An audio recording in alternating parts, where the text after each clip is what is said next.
ಯಾವತ್ತೂ ಅವನಿಗೆ ಏನು ಮಾಡಬೇಕು? ಶ್ರದ್ಧಾಂ ವಿದ್ಯಾಂ ಆಯುಷ್ಯ ವರ್ಣಮೇ, ಆಯುಸ್ಸಿಗೆ ಪ್ರಾರ್ಥನೆ ಮಾಡ್ಕೋಬೇಕು. ಭಗವಂತ, ನನಗೆ ಈ ರೀತಿಯಾದ ಆಯುಸ್ಸುಗಳು ಯಾವ ಕಾಲಕ್ಕೂ ಇದೆ, ಈ ಆಯುಸ್ಸುಗಳಿಗೆ ನಾನು ಗೊತ್ತು, ಎಲ್ಲರೂ ಕ್ಯೂನಲ್ಲಿ ಕೂತಿದ್ದೀವಿ, ಇವತ್ತು ಮೊದಲು ನಾನು ಮತ್ತೆ ಇನ್ನೊಬ್ಬನು, ಹಾಗೆ ಎಲ್ಲರೂ ಸಾಲಾಗಿದ್ದೀವಿ.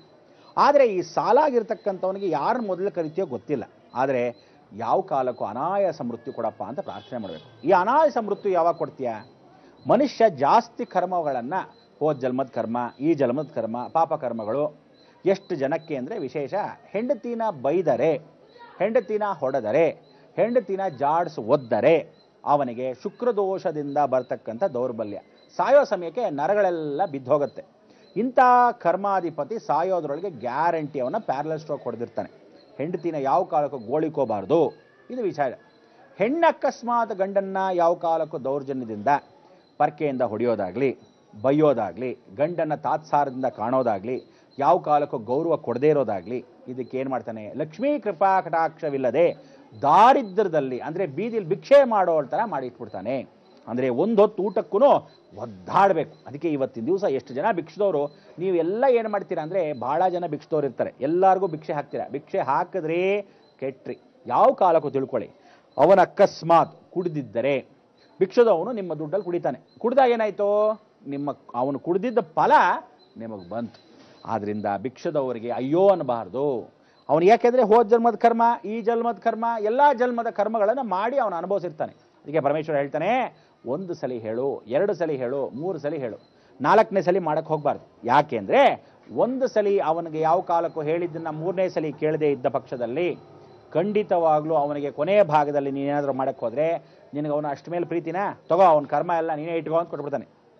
ಇಲ್ಲ, ಅವನ್ನ ನಾನು ಹಾಗೇ ಬಿದ್ದಿರಬೇಕು ಅಂತಿದ್ದಾಗ ಸರಿ ಮಾಡೋಕ್ಕೆ ನೀನು ಯಾರು ಅಂತಾನೆ. ಅದಕ್ಕೋಸ್ಕರ ದೈವ ಅನುಗ್ರಹವನ್ನು ಪಡೆದಿರತಕ್ಕಂಥ ಶನೇಶ್ವರ ಈಶ್ವರನ ಅಂಶಕ್ಕೆ ಪರಿಪೂರ್ಣವಾಗಿ ಇಡೀ ಜಗತ್ತಿಗೆ ತೋರಿಸ್ಕೊಟ್ಟಿದ್ದೆ ಶನಿ ಪ್ರಭಾವ. ಈ ಶನಿ ಪ್ರಭಾವಗಳಲ್ಲಿ ಏನು ಮಾಡ್ದ ನಿಮಗೆಲ್ಲರಿಗೂ ಗೊತ್ತೇ ಇದೆ. ನಳದಮೈ ಅಂತ ಕತೆ, ಕುಬೇರನ ಆಸ್ಥಾನದ ಕತೆ, ಅದಾದಮೇಲೆ ಶಿವನಿಗೆ ಗಾರ್ಗದಬ ಅಂದರೆ ಕತ್ತೆಯಾಗಿ ಅವನು ಅವತರಿಸಿದಾಗ ಪರಮೇಶ್ವರನ ಕೃಪಾ ಕಟಾಕ್ಷ ನಾವು ಒಂದು ಬಿಳಿ ಕತ್ತೆ ಒಳಗೆ ಸೇರ್ಕೊಂಬಿಟ್ಟ ಅಂತ ಹೇಳ್ತೀವಿ.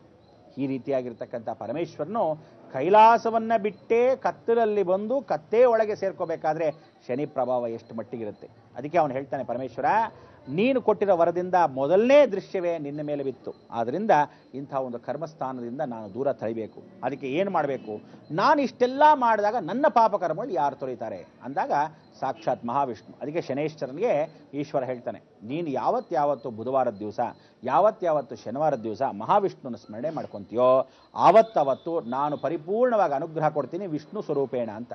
ಶಿವ ವಿಷ್ಣು ರೂಪೇಣ ಸತ್. ಅದಕ್ಕೋಸ್ಕರ ಈ ಸತ್ವ ಅನ್ನೋದು ಜೀವನದಲ್ಲಿ ಎಲ್ಲರ ಕರ್ಮವೂ ಅನುಭವಿಸ್ತಕ್ಕಂಥ ಈ ಶನೇಶ್ವರನು ಇಷ್ಟೂ ಜನದ ಕಷ್ಟಗಳನ್ನು ತಗೊತಾನೆ, ಇಷ್ಟು ಜನಗಳಿಗೆ ಕಷ್ಟವನ್ನು ಕೊಡ್ತಾನೆ. ಅದಕ್ಕೆ ಪುನರಪಿ ಜನನಂ ಪುನರಪಿ ಮರಣಂ ಜಠಿರೇ ಶರಣಂ. ಆ ಜಠಿರ ಅಂದರೆ ಹೊಕ್ಕಳಿನ ಭಾಗದಲ್ಲಿ ಮಹಾವಿಷ್ಣು ಕೂತಿರ್ತಾನೆ. ಶನಿ ಬರೋದೇ ಮೊದಲಾಗಿ ಹೊಕ್ಕಳಿಂದ, ಕಾಲು ಉಗುರಿಂದ, ತಲೆಯ ಕೂದಲಿಂದ. ಅದಕ್ಕೆ ಹೇಳೋದು, ಎಷ್ಟೋ ಜನ ದಡ್ಡರು ಭಾಳ ಜನ ಇದ್ದೀರಾ, ತಲೆ ಕೂದಲನ್ನ ಹೆಂಗಸರು ಕತ್ತರಿಸಬಾರ್ದು. ಯಾವತ್ತು ಕತ್ತರಿಸಿದ್ರೆ ಮನೆಗೆ ದರಿದ್ರ ಶುರು. ಯಾವತ್ತು ಮನೆಯಲ್ಲಿ ಕಾಲು ಉಗುರು ಕತ್ತರಿಸಿದ್ರೆ ಮನೆಯಲ್ಲಿ ದಾರಿದ್ರ ಶುರು.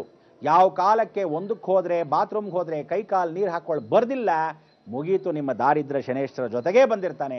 ಅದೇ ರೀತಿಯಾಗಿ ಕರ್ಮಗಳನ್ನು ನೀವು ಅನುಭವಿಸಲೇಬೇಕು. ಅದಕ್ಕೆ ದೈವ ಅನುಗ್ರಹವನ್ನು ಪಡೆದಿರ್ತಕ್ಕಂಥ ಶನೇಶ್ವರನು ಈ ಕರ್ಮವನ್ನು ಯಾವ ರೀತಿ ನಾವೆಲ್ಲ ತೊಳಿತಾನೆ, ಈ ಶನಿ ಪ್ರಭಾವದಲ್ಲಿ ಬಹಳ ವಿಶೇಷವಾಗಿ ತೋರಿಸ್ಕೊಡ್ತೀನಿ.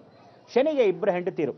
ಈ ಶನಿಗೆ 2 ಹೆಂಡತಿರಾಗಿರ್ತಕ್ಕಂಥವ್ರಿಗೆ ನೀಲ ಅಂತ ಒಂದು ಹೆಂಡತಿ, ಆ ನೀಲ ಅಂತ ಜೊತೆಲಿ ಮಾಂದಿ ಅಂತ ಒಂದು ಹೆಂಡತಿ. ಈ ನೀಲ ಮತ್ತು ಮಾಂದಿ 2 ಹೆಂಡತಿರ ಜೊತೆಗೆ 2 ಗಂಡು ಮಕ್ಕಳು. ಆ ಶನಿಗೆ 2 ಗಂಡು ಮಕ್ಕಳಲ್ಲಿ ಒಂದು ಗುಳಿಕ, ಇನ್ನೊಂದು ಮಂದ. ಸೊ ಗುಳಿಕ ಮಂದ ಆಗಿರ್ತಕ್ಕಂಥ 2 ಗಂಡು ಮಕ್ಕಳಿಗೆ ವಿಶೇಷವಾಗಿ ಶನಿ ಕುಟುಂಬದ ಜೊತೆಗೆ ಏನು ಅಂದರೆ, ಯಾರ್ಯಾರು ಸರಸ ಸಲ್ಲಾಪ ಅಂದರೆ ಜೀವನದಲ್ಲಿ ಒಂದು ಹೆಂಡತಿ ಬಿಟ್ಟು ಇನ್ನೊಂದು ಹೆಂಡತಿ ಹತ್ರ ಯಾವ ಕಾಲಕ್ಕೂ ನೀವಿರ್ತಿರೋ ಆ ಶನಿಯ ದೃಷ್ಟಿ ವಕ್ರವಾಗಿ ಬಿತ್ತು ಅಂತ ಅರ್ಥ. ಆದ್ದರಿಂದ ನೀವೆಷ್ಟೋ ಜನ ಗಂಡಸರು ನಾಯಿ ಬುದ್ಧಿ ಬಿಡದೇ ಇರೋದ್ರಿಂದ ನಿಮ್ಮ ಕರ್ಮಗಳನ್ನು ಯಾವ ಕಾಲಕ್ಕೂ ಅವನು ಕಳೆಯೋದಿಲ್ಲ. ಸಾಯವಾಗ ಗೊತ್ತಾಗತ್ತೆ. ಬೆಡ್ ರಿಡನ್ ಆಗಿ ಮನೇಲಿ ಬಿದ್ದಾಗ ಹೆಂಡತಿ ಇರಲ್ಲ, ಮಗ ಹೊಟ್ಟೋಗಿರ್ತಾನೆ, ಬಿದ್ದಿರೋ ನೀರು ಕೊಡು ಅಂದರೆ ಯಾರು ಕೊಡ್ತಾರೆ ನಿಮಗೆ ನೀರು? ಖಂಡಿತ ಒಂದು ಲೋಟ ನೀರು ಸಿಗಲ್ಲ. ಅಂಥ ಸಮಯ ಬರೋದು ಯಾವುದಕ್ಕೆ? ನೀ ಮಾಡಿದ ಪಾಪಕರ್ಮಕ್ಕೆ. ಅದಕ್ಕೋಸ್ಕರ ಇವತ್ತಿನ ದಿವಸ ಇಷ್ಟೆಲ್ಲ ವಿಚಾರಗಳನ್ನು ನಾವು ಮಾತಾಡಬೇಕಾದ್ರೆ ಮೊದಲಾಗಿ ಒಂದು ಕ್ಷೇತ್ರದಿಂದ ಇನ್ನೊಂದು ಕ್ಷೇತ್ರ, ಯಾವ್ಯಾವ ಶನಿ ಎಲ್ಲೆಲ್ಲಿದ್ದಾನೆ, ಯಾವ ರೀತಿಯ ಶಕ್ತಿಗಳಿದೆ, ಇದರಲ್ಲಿ ಮೂಲಸ್ಥಾನ 2. ಇಡೀ ಜಗತ್ತಿನ ಶನೇಶ್ವರನು ನಾವು ಕರ್ಮಗಳನ್ನು ಕಳ್ಕೊಳ್ಳೋಕ್ಕೆ ಎಲ್ಲಿ ಅಂತ ಹೇಳಿದ್ದೆ? ತಿರುನಲ್ಲಾರು. ಅದಕ್ಕೆ ತಿರುನಲ್ಲಾರು. ನಳ್ಳ ಅಂದರೆ ನಳದಮಯಂತಿಯಲ್ಲಿ ನಳನಿಗೆ ಹಿಡಿದಾಗ ಅವನು ಈಶ್ವರನ ದೇವಸ್ಥಾನದಲ್ಲಿ ಕಾಲಿಟ್ಟಾಗ ನಲ್ಲ ಊರು. ಆ ಊರಲ್ಲಿ ಕಾಲಿಟ್ಟಾಗ ಶನಿನು ಹೊರಭಾಗದಲ್ಲಿ ಜರುಗಿದ್ದಾನೆ. ಅದಕ್ಕೆ ನಳ ಊರು. ಅದಕ್ಕೋಸ್ಕರ ತಿರುನಲ್ಲಾರು ಅಂದರೆ ನಡಗಳಂ ಅಂದ್ರೆ ಏನು? ಹೊರಭಾಗದಲ್ಲಿ ನಿಂತವನೇ ಶನಿ. ಅದಕ್ಕೆ ಇವತ್ತು ಮೊದಲಾಗಿ ನೀವು ಹೋದರೆ ಏನು ಮಾಡ್ತೀರಾ ಗೊತ್ತಾ? ಎಷ್ಟು ಜನ ಪೆದ್ರು ಅಂದರೆ ಹೇಳಿದ್ರೂ ಕೇಳಲ್ಲ. ಮೊದಲು ಶನಿ ದರ್ಶನ ಮಾಡಿಕೊಂಡು ಆಮೇಲೆ ಶಿವನ ದರ್ಶನ ಮಾಡಬೇಕು. ನೀವು ಶನಿ ದರ್ಶನ ಮಾಡೋಕ್ಕೆ ಮೊದಲೇ ಈಶ್ವರನ ದರ್ಶನ ಮಾಡಿ ಆಮೇಲೆ ಶನಿಗೆ ಬಂದರೆ ಶನಿ ನಿಮ್ಮ ಮನೆಗೆ ನೇಟಿಗೆ ಬಂದಿರ್ತಾನೆ, ಏನು ಮಾಡಿದ್ರು ಹೋಗಲ್ಲ. ಅದಕ್ಕೋಸ್ಕರ ತಿಳ್ಕೊಳ್ಳಿ, ತಿರುನಲ್ಲಾರಿಗೆ ಹೋಗೋದು ಕರ್ಮವನ್ನು ಕಳೆಯೋಕ್ಕೆ. ಅವನಿಗೆ ಹೊಗಳಿ ಸಂತೋಷ ಪಡಿಸೋದು ಉತ್ತರ ಕರ್ನಾಟಕ ಭಾಗದಲ್ಲ, ಉತ್ತರ ಭಾರತದಲ್ಲಿ. ಎಲ್ಲಿ? ಶನಿ ಶಿಂಗನಾಪುರ್, ಸಾಕಿ ಶನೇಶ್ವರ್. ಈ ಎರಡೂ ಕ್ಷೇತ್ರ ಉತ್ತರ ಮತ್ತು ದಕ್ಷಿಣದಲ್ಲಿ. ಕರ್ಮಣ್ಯೇವಾಧಿಕಾರಸ್ಯ ಅಂದರೆ ಕರ್ಮವನ್ನು ಕಳ್ಕೊಳ್ಳೋ ದಕ್ಷಿಣದಲ್ಲಿ, ಪುಣ್ಯ ಸಂಪಾದನೆ ಮಾಡೋ ಉತ್ತರದಲ್ಲಿ. ಈ ಎರಡೂ ಪುಣ್ಯ ಪಾಪಗಳಲ್ಲಿ ಮಧ್ಯದಲ್ಲಿ ನೀವು ಯೋಚನೆ ಮಾಡ್ತಾ ಇರಿ. ಈಗ ಬಂದೆ.